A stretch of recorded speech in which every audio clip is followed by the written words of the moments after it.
Hello. Hello, everybody. Hello, hello, hello, hello. Okay, listen up. This is the first time I've done a video like this.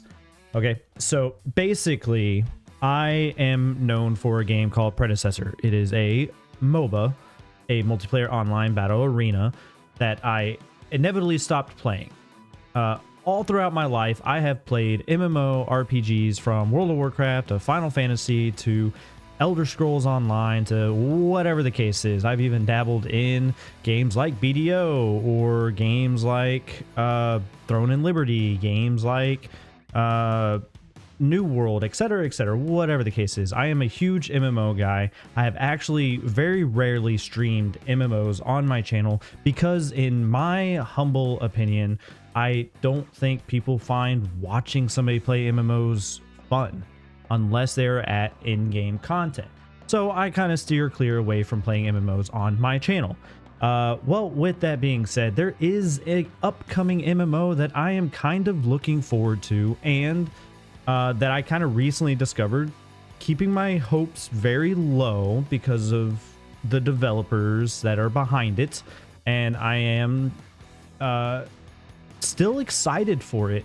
And yesterday they came out with a 17-minute long video showcasing a lot of things that are upcoming into the game. This game is, if you couldn't tell from the background, it's Chrono Odyssey. If you don't know what this game is, it is a upcoming quote-unquote MMORPG, and I say quote-unquote for a reason, and we'll get to it, and that is because it's an upcoming MMORPG developed by Chrono Studios, but published by Kakao Games. And Kakao Games is better known for BDO, Black Desert Online. So yes, I can feel the cringe in everyone's jawline right now from what I just said. But again, it is developed by Chrono Studios, which is a different company from Kakao Games and from their predecessors that is developing this game. Anyway, I digress. Look, I want to make this video because I'm kind of excited for it, and depending on the route that Chrono Odyssey goes, I kind of want to start making videos on Chrono Odyssey, with it being an MMORPG and hopefully having a lot of content involved in the game. It has been a while since I've made a video on the channel. I think my last videos were basically about Predecessor or Smite related games and things like that. So bear with me, guys, but basically I want to watch this 17-minute video and kind of give you my inputs and worries and obviously my hopes for the game before it comes out. I did sign up for the CBT that's coming along in 2 weeks. I will be streaming the game then. But yeah, sorry for the long intro. Just had to kind of explain myself a little bit because I'm 100% not known to play MMORPGs on my channel, and I wanted to kind of warn you guys for that. So with that being said, I am going to, take off my hat and put that down for you guys. And I'm going to just hop on right over here in this little corner. And then we'll get along to this video. I have already watched this video once and kind of jotted down some things that I wanted to talk about throughout the video. And yeah, leave down in the comments below what you guys think about this game. If you're excited for it, what are your worries for it? And I kind of almost see the same exact worries that I have with it. Just wanted to get your opinion. So with that, let us begin. I'll kind of periodically stop throughout the video, but I won't keep this any longer than 20 minutes. Kakao Games, Chrono Studio, right?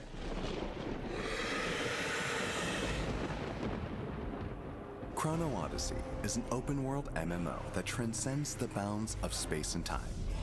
As you step into this vast, dynamic realm, many battles and adventures await at every turn. The fate of this world is yours to make. Satera is home to a wide array of dungeons, each on. All right, I wanted to stop you here real quick, just kind of talk about something that you're going to see throughout the game. One, I wanted to point out that the character level that they're at is level 40, and for the majority of this video that they stay at level 40 with some more experience points throughout the game. I'm guessing the level cap is level 50. The UI is pretty clean. I don't want to touch much up on the UI for this specific video. It looks pretty clean. It looks like you have some abilities depending on your weapons, things like that. You're in a party inside of this dungeon. I've seen 3-4 player parties throughout this video and stuff.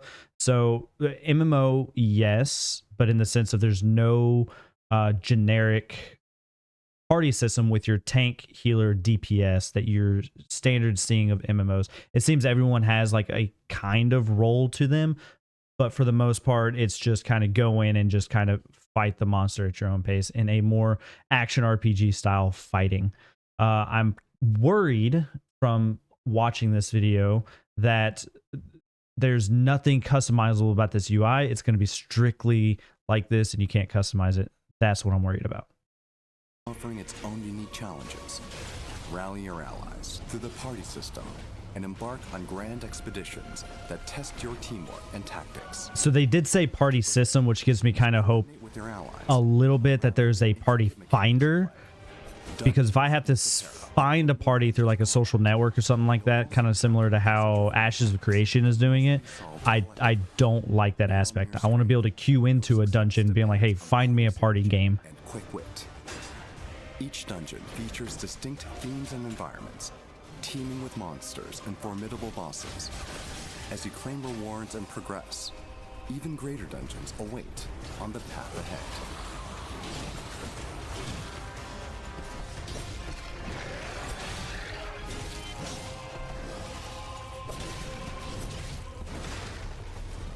The mechanic wise looks really clean with each of the classes. It seems like your heavier classes are a little bit more sluggish, but it seems like they follow through with their attacks rather than you just hit and then bounce back and then you're ready to hit again. It kind of feels like more of a follow-up with it. I like that aspect of the game. I enjoyed this part here because this gives me hope that there's a mount system, right? So you get off your horse, your mount disappears. So I mean, the opposite is also true, right? If you're not in combat, you can get on a mount. So I like the mount system aspect of it. That was one of the things I was worried about with the game, was that there wasn't going to be any mounts in it. While others require a party to confront powerful foes. With clear objectives and narrative-driven encounters, each quest immerses you in a rich world beyond the battlefield.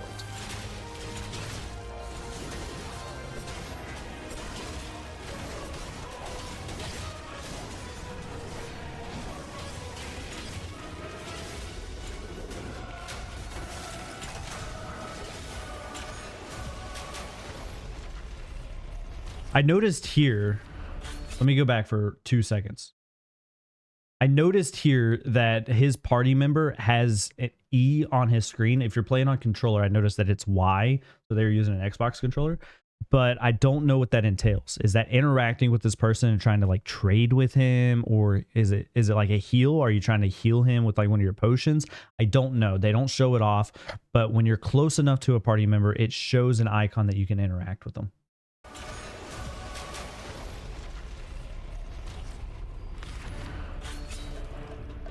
Time portals are anomalies formed by distortions in the flow of time. Here, you'll encounter the world of Cetera anew, reimagined. So this UI that you're seeing on screen is them playing on controller. It's a different UI because of controller.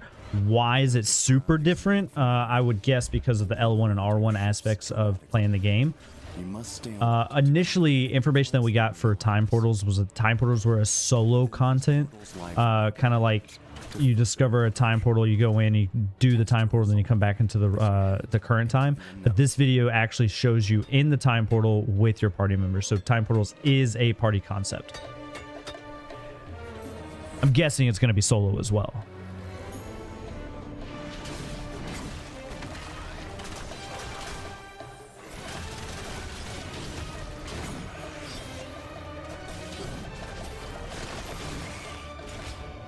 One thing about the combat in this game, and the devs already talked about it, is that it's going to have a heavy emphasis on switching weapons from your primary to your secondary weapon pretty often. And it's going to be built into the game where you're going to have to do that, because if you don't, you're going to be on a cooldown for your abilities for far too long. When you swap over to your secondary, you get your abilities back for that secondary weapon. Approaching darkness. Field boss content features large-scale battles that require coordinated efforts. To defeat these powerful foes, you must exploit their weak points, break their parts. So we're talking about field bosses now. I think this is the first time I've seen field bosses for this game. Basically, field bosses are exactly that, right? They're out in the open world. They're field, you kind of run into them. They're field bosses. They probably give high-level loot. But what I wanted to see, and they'll show it in this video, is more that MMO aspect to the game. Are they making it to where, like, if you're in towns, you see all these people, there's a social community involved? Are there guilds involved, party finders, raid finders, etc.? I'll touch on something about guilds here in a minute, but I want that in an MMORPG. So I'm worried that this isn't a true MMORPG in that aspect, that this is going to be more so along the lines of like Destiny, how Destiny feels like, how it's not a true MMORPG in the sense of, well, in an MMORPG. Field bosses, it seemed like one little party, they weren't tough, things like that, but we'll get to a region boss here in a second, where basically it's a 25-man boss that multiple parties come together to kill, which that gives me hope that there is a full-fledged like MMO feel to this game, because ultimately that's what I want. Terra teeters on the brink of ruin. The Void Nexus is a core threat. These dangerous hives trigger deadly void, bringing destruction upon the land. Void Nexus seemed to me more like, if you're akin to like Final Fantasy, Void Nexus seemed more like a fast-acting time event. Basically, it pops up randomly on the map, and you have to go and destroy them to kind of get the loot that's out of it. It'd be neat to see how, if Void Nexuses go left unchecked, if they kind of grow and they affect the land, right? That would be kind of neat. That would force players to go and deal with it. Whereas if you don't do that for like Final Fantasy or something like that, they just go away after a time. That has existed since the land's creation. They serve as the final bulwark, upholding the balance and boundaries of their domain. Your party's strategy, teamwork, and courage will be pushed to the limit in this epic large-scale raid. Each region has its own unique region boss. So requires far more than region bosses. They're field bosses, but on a larger term. This video doesn't show a lot of people trying to fight this boss, so that's what I was kind of worried about, is are region bosses greater than field bosses and require a lot of people, right? I think your party was only showing up, but if you looked at the background here, let me rewind it. Here in a second, you'll see. So all the party members are kind of glowing, right? You have all your party members, Romek over here, stuff like that. But if I pause it, you can see a character here, kind of behind my head. You can see another character here, and I thought they were NPCs at first. But if I play this video, you'll see them flinch the same way your character is flinching with this monster's attack, which tells me that this region boss is being attacked by multiple parties at the same time, not just your party, which is what I'm happy about. I'm glad that's a thing. This gives me the sense of more so as a real MMORPG. Cetera is a vast open world where exploration... I'm okay with open world. Many unexpected encounters await your journey. You may come across unique monsters with abnormal attack patterns, sparking your curiosity and providing a chance to bolster your combat abilities.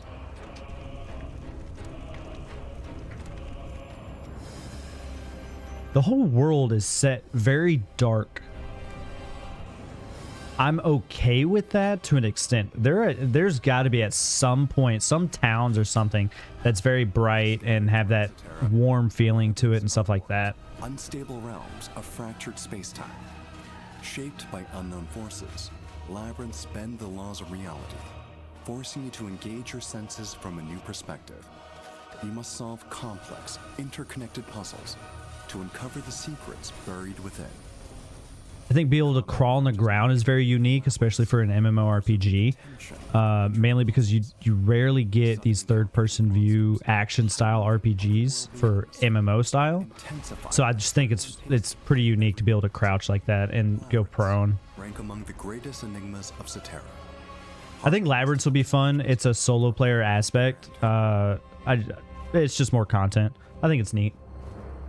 I don't hate it.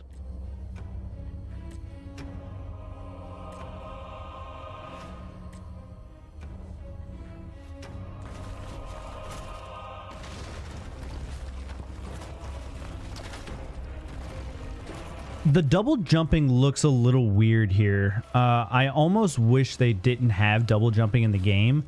I don't know why it was necessary to add in double jumping instead of working around your environment to have, you know, just be able to complete these objectives with just single jumping. I think kind of give double jumping to classes like Rogue or something along those lines. Or in this game, they're called Assassins. Learn more about their backstory and unique arsenal of exploits. Seems a little janky, like clunky and things like that. Will prove a fierce challenge. This scene here reminds me of and increase your bounty level. a different game. It's a PvP game, and I can't think of the name, guys. Can't think of the name. Your reputation I'll remember it in a minute. and grow in strength. Join the hunt and bring justice to Cetera.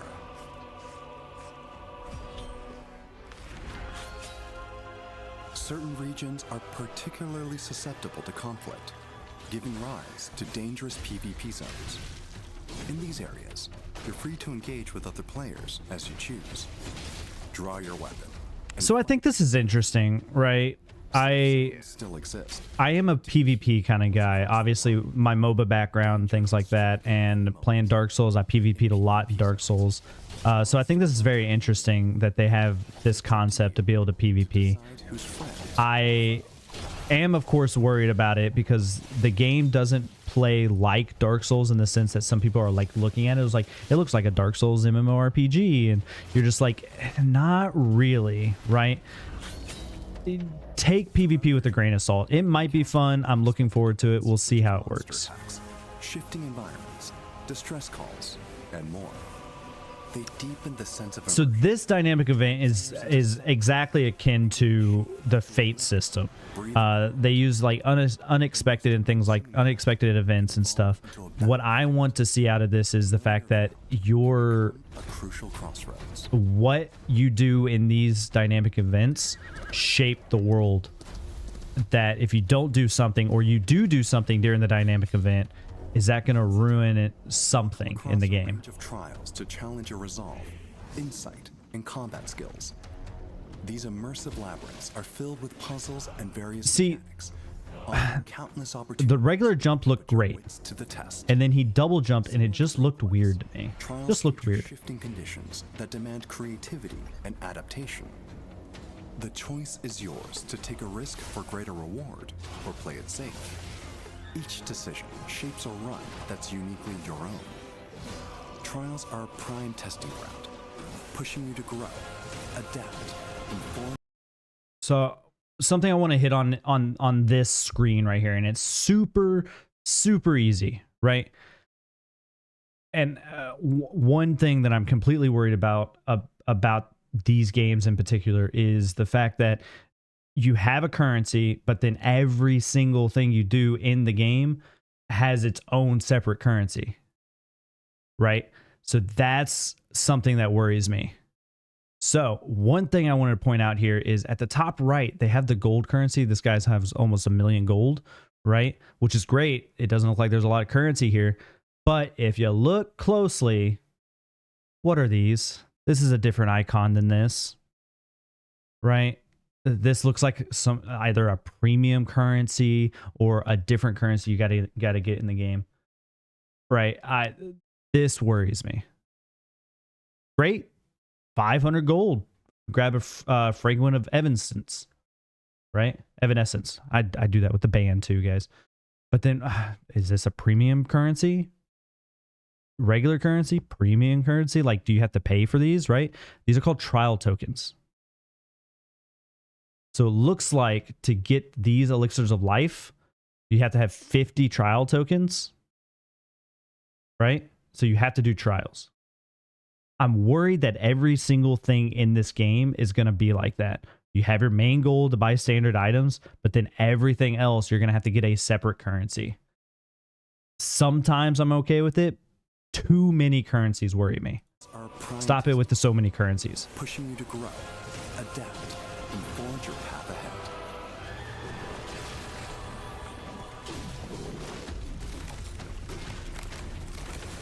I do want to apologize, guys. We're already at the 20-minute mark. This was supposed to be a 20-minute or less video. It is not. Spoiler alert.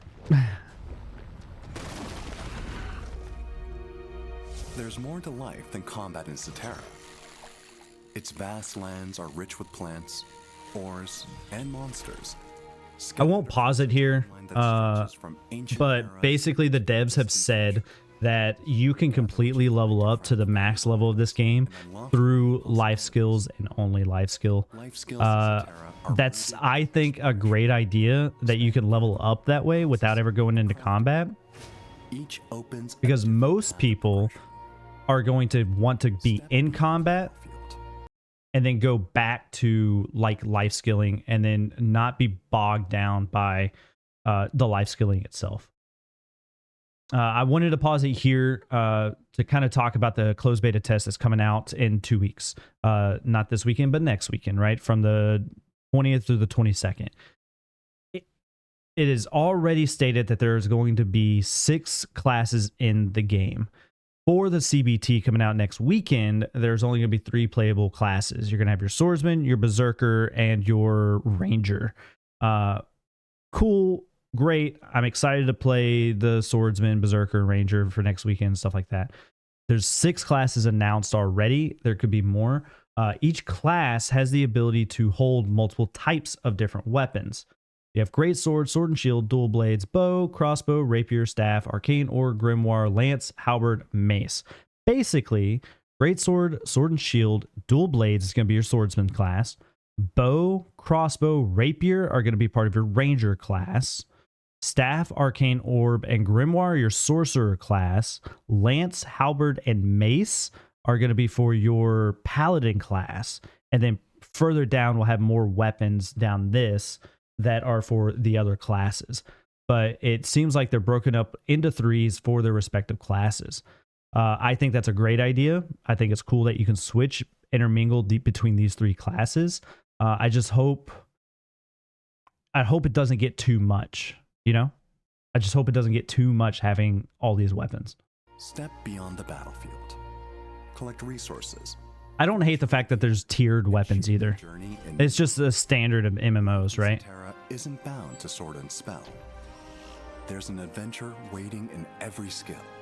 And if I have to go out and collect weapon or collect resources to craft my own weapons, I'll do that. I'll do it. Easy. I like to make my own stuff too. It gives me a sense of accomplishment.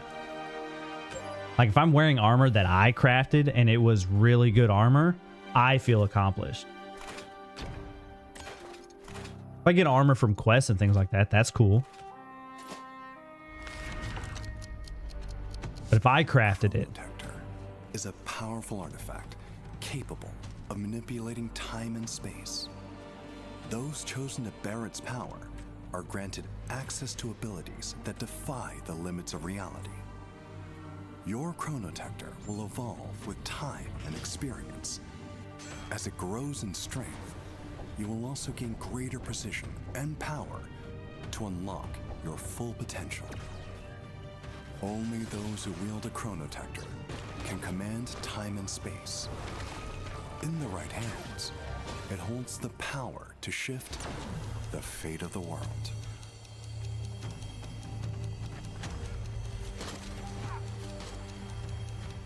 So as the title states, right, Chronotectors, Chrono Odyssey is time-based things, whatnot. I think this is a unique concept, and I hope it plays out pretty well for the fact that this is an MMO and you're messing with time. How is that going to work in things like PvP? I don't know. I don't think it will. I don't think your Chronotector will affect PvP targets. I think it'll affect you or regular mob enemies. But I don't know. I haven't seen much on the Chronotector for are at the PvP. Terra, holding the secrets of time itself. Within, you'll come face to face with overwhelming odds as you take on punishing, fast-paced boss encounters. Every strike, every dodge demands sharp timing and precision, delivering a hardcore combat experience of depth and skill. Enemies you defeat don't simply perish. With the power of the Chronotector, you can capture their souls and summon them as specters in battle. The stronger the foe, the greater the power you wield. Taste the thrill of battle in Cetera as you challenge Chrono Gates throughout the land. One thing that I've noticed about the combat in this game is there wasn't a lock-on that I've noticed, right? I don't know what that looks like in terms of combat. If you just gotta, know where an attack is coming from and either dodge it or put your shield up or something like that, or that you kind of auto attack near the closest target to you. But like in Dark Souls, like if you lock on, you see like a little dot in the center of the person or enemy, right? In this game, it doesn't seem like there is a lock on.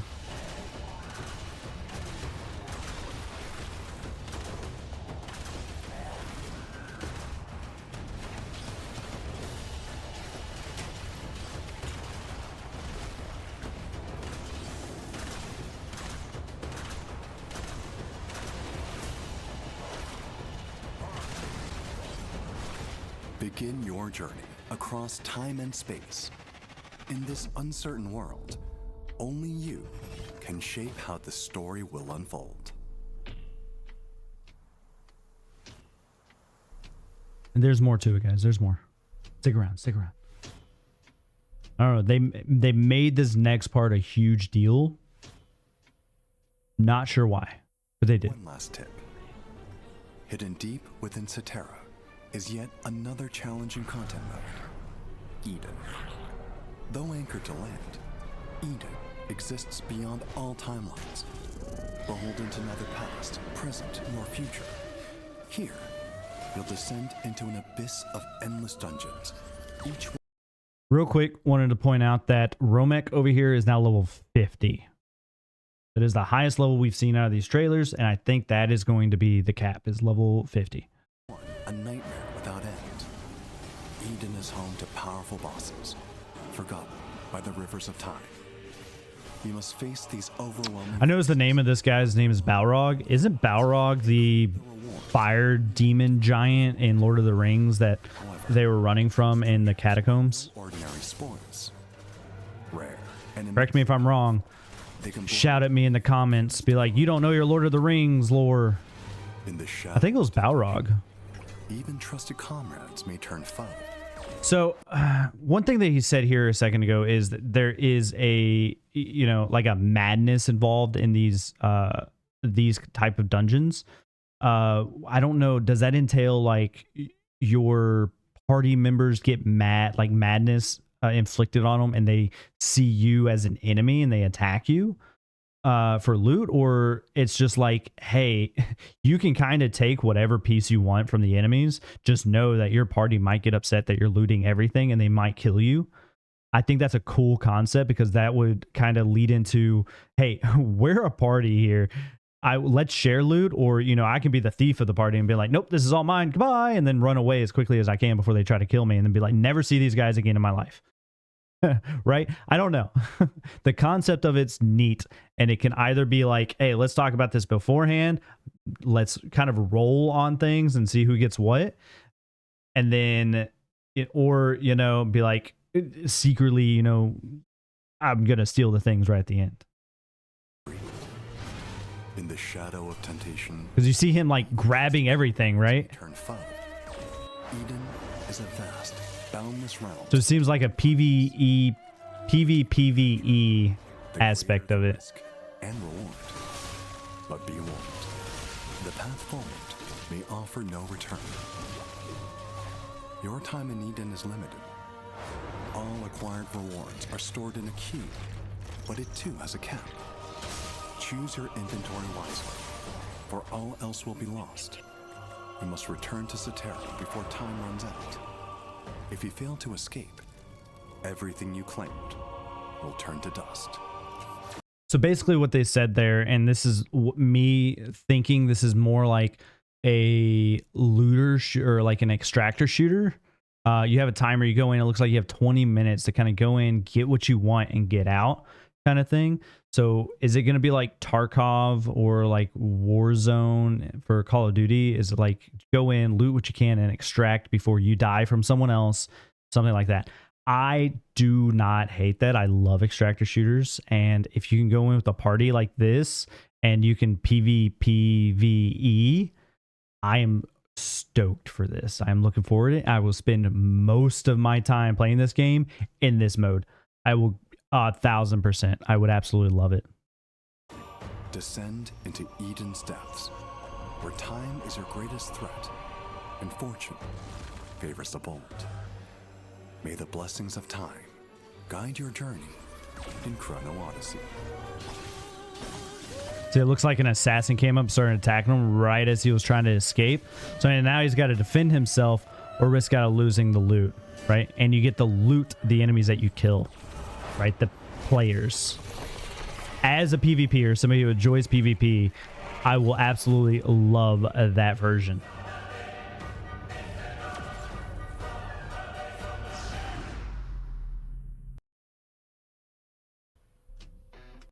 Right, so I'll pause it here. Kind of talk to you guys while I had this on screen, right?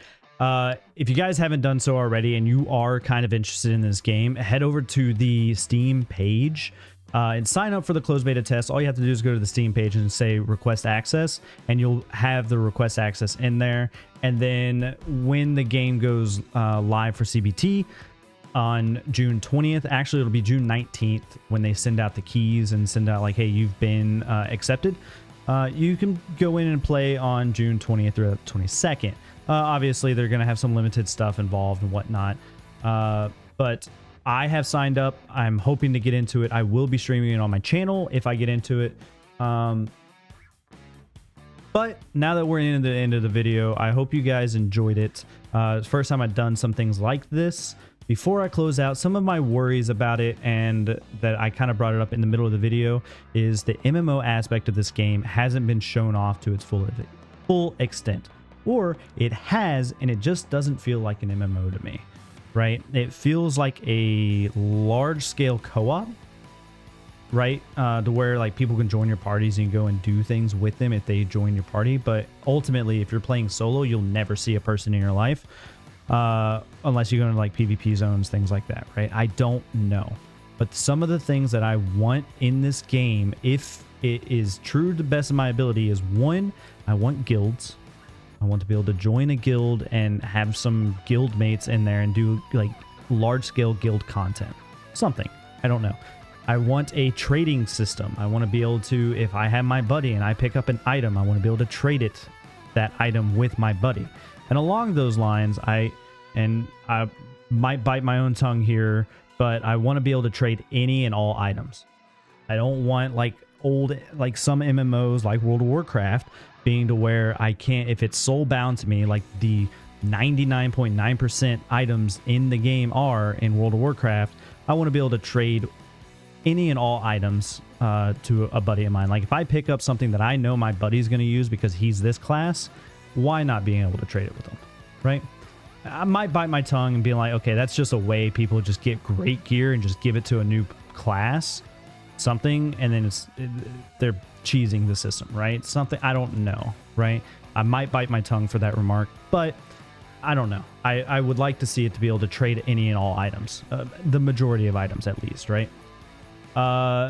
Yeah, trading system, guild system. We've already seen that they have a mount system. At least at that one clip of it has a mount system. I hope there's going to be some unique mounts and whatnot. I don't know about flying. I don't know if there necessarily needs to be flying. I just got to get a feel of the game first before I say I want flying in this game. Let's stick with ground mounts for now. I don't know yet. What else? A messaging system, you know, the social aspects of MMORPGs. I want to be able to friend, like a friend system. I want to be able to friend people in the game and then like see if they're online and then send them messages like, hey, let's party up, something like that. Or whispers, you know, classic MMORPG stuff, right? I don't necessarily need any kind of player housing yet and stuff like that. But what I would like to see is like if you are a true MMO aspect, like if you're out and about in the world, you see other players. And I didn't see a lot of that in any of the videos that I've watched. So it worries me. And anytime they're in a town or something, I haven't seen other players in the videos. So hopefully that there's some kind of MMO aspect to it, because I want an MMO I can spend hours on end playing. That's going to be it for this video. I did not keep it down to 20 minutes or less. My apologies. 36 minutes is pretty good. But let me know what you guys are looking forward to this game. This was a one cut and done video. I wanted to get what I said out there as quickly as possible and kind of get my raw feelings on this game out there.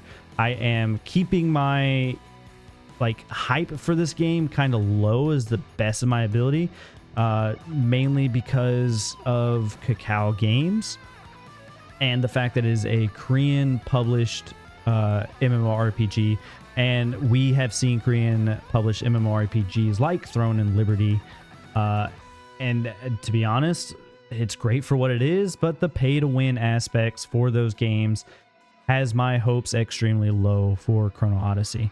They have stated that Chrono Odyssey will be a pay to play and possibly a subscription base. If they go down that route, then my hopes will be a little bit higher, and that they make anything that you pay premium currency on is only cosmetic. And if it's only cosmetic, I'm completely okay with that. Let people buy armor, let people buy mounts, let people buy weapon skins, etc., etc. Just don't make it to where people buy like gold in the shop or buy quick access, like if you buy this item you get 30% more experience, etc., etc. I hope that doesn't come into the game, and I hope, I don't know, you have your own feelings. Let me know in the comments down below. If you made it this far, consider liking and subscribing to the channel. Yeah, with that, I'll catch you guys on the next one. Goodbye.